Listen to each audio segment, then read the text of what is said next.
একটি আধুনিক রাষ্ট্র গঠনে বেগম খালেদা জিয়ার শারীরিক অবস্থা ও চলমান রাজনৈতিক ইস্যুতে বৃহস্পতিবার সকালে নয়াপল্টনে সাংবাদিকদের সঙ্গে কথা বলেন বিএনপির সিনিয়র যুগ্ম মহাসচিব রুহুল কবির রিজভী। তিনি জানান, বিএনপি চেয়ারপারসনের শারীরিক অবস্থা অপরিবর্তিত। অতীতে নির্যাতনের কারণেই বিএনপি নেত্রী গুরুতর অসুস্থ বলেও অভিযোগ করেন। নিপীড়ন নির্যাতনের মধ্যেও যাকে তার সিদ্ধান্ত এবং অটল মনোভাবকে টলানো যায়নি, তার নামই তো বেগম খালেদা জিয়া।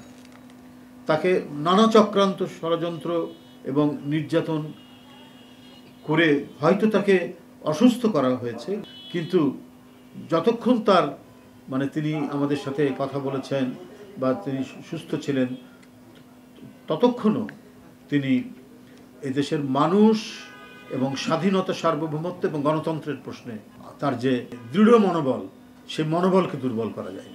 ম্যাক্স, দেশের সবচেয়ে শক্তিশালী 52.5 এন গ্রেডের পিসিসি সিমেন্ট।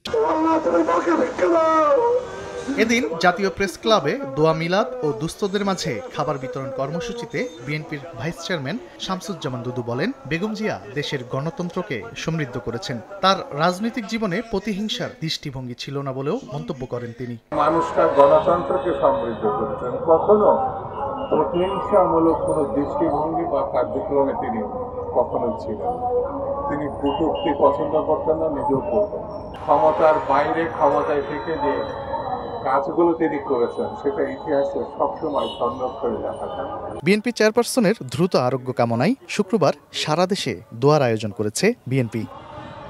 তানভীর হাসান মেঘ, সময় সংবাদ, ঢাকা।